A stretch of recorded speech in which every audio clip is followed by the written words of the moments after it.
Esta será la mejor introducción del programa. Señor, usted es un farsante. ¿Cómo? Sí, un farsante, un embaucador, estafador, pillo, charlatán. Bueno, basta. Devuelva la gelatina que me robó cuando íbamos a la escuela. Me confunde con alguien más. Estoy seguro que es usted. Tiene la misma cara de acontecido, pero más viejo. Lo recuerdo, el niño de las gelatinas. Ahora soy el hombre de las gelatinas. Señor, el cara de acontecido murió. No, nunca recuperaré mi gelatina. Entonces, ¿quién es usted? Soy el de dramaturgia sin guión.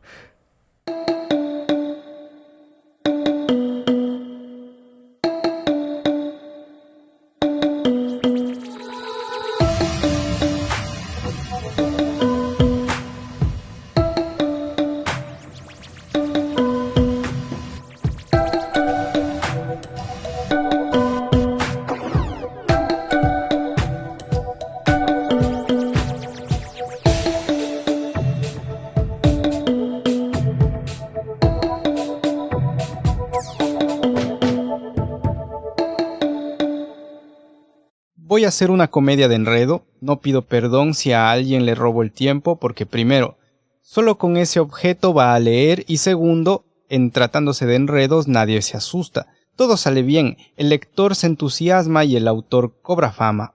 Oh, la fama que voy a adquirir yo con esta comedia. Los personajes de la farsa son Luna, muchacha angelical de 15 abriles, tierna, fina, romántica, que bien le cae el nombre, parece un rayo de la luna. Enrique, joven de 20 años, sobre cuyos labios apenas apunta el fino bozo, romántico también, claro, y si usted lo quiere puede ser poeta. Don Íñigo, padre de Luna, austero, escéptico, etc. Señora de Alarcón, madre de Enrique. Don Carlos, aparentemente padre de Enrique. Notas. Se han suprimido varios personajes que intervienen en el asunto para que ésta sea una transparente complicación. Si alguno pretendiera reclamar, no encontrando enredo en esta comedia, está muy equivocado.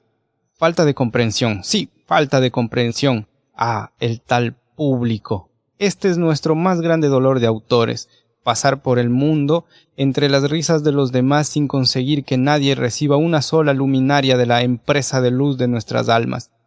Se han seguido fielmente, aunque usted no quiera creerlo, todas las reglas de composición de los grandes maestros. Como la comedia es en 3 actos, estas son las normas. En el primero, exposición del asunto. En el segundo, cumbre de la acción emotiva. En el tercero, solución del problema. Se ha tenido presente asimismo otro gran secreto, el de dejar entrever el misterio. Si usted es perspicaz, lo adivinará pronto y al final halagaré su perspicacia. Si no lo es, ¿qué voy a hacer? Falta de comprensión. Yo no trato de despistar, y con esto, a escena. Qué amarga mi vida, qué desilusión. Me encuentro solo, sin un amigo a mi lado. Todo me cansa. He vivido 20 años y solo he recibido desengaños y desventuras. Lo que quisiera es poner fin a mis días para no apurar más la copa del dolor que me atosiga. Ya no anhelo nada. Los placeres me cansan y solo dejan en el corazón el arrepentimiento, las heces del goce que son demasiado acibaradas. Las mujeres me han engañado, el dinero no me seduce. Ah, muerte, muerte, ven a mis brazos y líbrame para siempre. Llévame muy lejos, al país de lo desconocido. Pero, ¿quién será ese hermoso mancebo y qué querrá decir con esas palabras que yo no comprendo? Muerte, muerte, ven a mis brazos. Pero, ¿qué es esto? ¿Cómo empalidezco? Oh, amor, amor, perdóname, yo no te conocía. Apenas la veo y ya ardo en deseos de saber su nombre, de arrojarme a sus pies para adorarla. Encantadora niña, ángel del cielo, ¿qué hado bueno hizo que os encontrara en mi camino? Decidme, por favor, que ya sin veros y sin oír una sola palabra de vuestra boca angelical no podría vivir. ¿Qué nombre os acompaña? ¿Cómo os llaman los mortales indignos de teneros entre ellos? Luna. Ah, Luna, Luna, como la única compañera de mis noches de insomnio, como la que brilla allá en los purísimos cielos.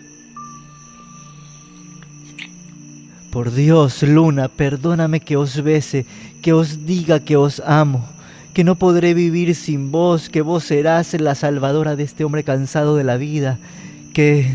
Caballero, que viene mi padre, escondeos, si no, sois muerto.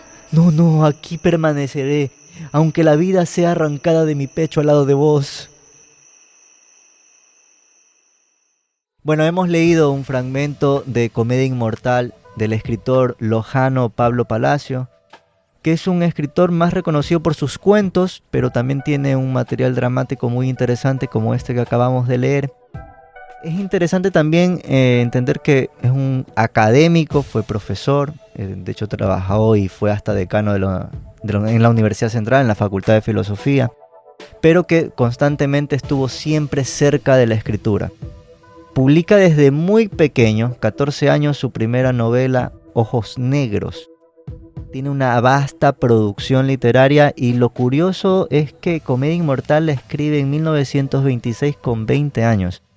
Y fue en esos 20 años en el que también otros de sus cuentos muy reconocidos, Señora, Un hombre muerto a puntapiés, La doble y la única mujer, entre otros que podríamos nombrar de sus muchas composiciones, ya están en esta época.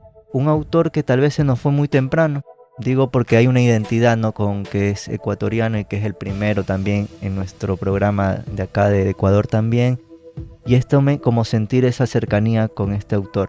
Lamentablemente se empieza a complicar mucho su salud y muere muy joven, pero ya siendo reconocido y también teniendo muy en cuenta por lado de la crítica como un vanguardista, ¿no? Alguien que rompía bastante con lo esquemático que ya era en los años 20 la escritura y también el costumbrismo, que tal vez quizás uno de los aportes más fundamentales de Palacio es cómo se aleja también de toda esta forma de llevar la literatura.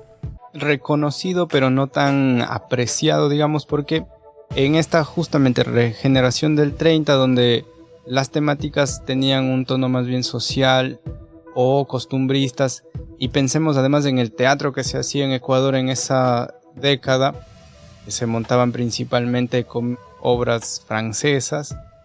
En ese contexto, Pablo Palacio escribe esta Comedia Inmortal. Y en esta obra, antecesora de otras novelas que tiene, se pueden evidenciar los rasgos bien importantes en la escritura de Pablo Palacio. Vemos la introducción, en donde la voz del autor como tal está presente en la primera didascalia, algo que no se hace en teatro, tal vez en el teatro del absurdo, pero pensemos que esto fue como 30 años antes de eso. Esa dualidad del autor hablando directamente al espectador, además de la ironía con la que presenta los personajes, la situación, esa forma bien ácida de decir los textos o las indicaciones, son parte de la forma de escritura de Pablo Palacio. En esta novela además se ve que la constante crítica que tiene este autor con la sociedad, con el arte, con la cultura en Ecuador. Entonces esta forma de ridiculizar de cierto modo, de anunciarnos desde el principio, incluso a los espectadores, cuál es nuestra posición con respecto al teatro o lo que vamos a ver. Un rasgo muy particular de la escritura de Palacio, el de hacer esta crítica desde la ironía sobre cuál es nuestra función como espectadores, cuál es la función del arte, del teatro, y qué es lo que estamos viendo, qué es lo que estamos consumiendo. Pensando en la época, en el contexto, es significativo porque era reconocido pero no tan apreciado. Y en ese sentido, Comedia Inmortal, que desde el principio nos anticipa qué es lo que va a suceder, pero que pone los conflictos anunciados y al final ridiculiza esa forma de hacer teatro, es lo que hace que, a pesar de que sea una obra temprana de Palacio, esté todavía presente, que la sigamos leyendo, que la sigamos trayendo y que siga siendo referencial en cuanto a nuestro teatro. Que también la reconocen algunos autores como a la vez narrativo y dramático, un texto que podría ser fusionado en dos géneros también. y que creo que también enriquece aún más esta forma de escribir. Palacio toma los clichés de las novelas románticas. Hay gente que dice que esta obra es una crítica a Cumandá. Yo creo que no, sino que es más bien en general a las novelas románticas. Estas situaciones, romántico, digamos. Todos los personajes son clichés y como los expone, pensemos en la década de los 30, tal vez dijeron esto no es teatro. Ahora, como bien dijiste, y después de haber pasado por teatro del absurdo, alguien podría decir que esto es narraturgia, por ejemplo. Ahora miramos Comedia Inmortal con otros ojos, pero en la década de los 30, después de lo que se hacía era teatro costumbrista, tomar ese texto sí debió ser como, primero, eso no es teatro. Seguro le dijeron eso. El día de hoy nos acompañó en el programa Vanessa Vázquez. Y esto fue Dramaturgia sin guión. El podcast Dramaturgia sin guión es una producción de Radio Huartes y fue grabado en sus estudios ubicados en el Centro de Producción e Innovación Manzana 14, Guayaquil, Ecuador, 2024.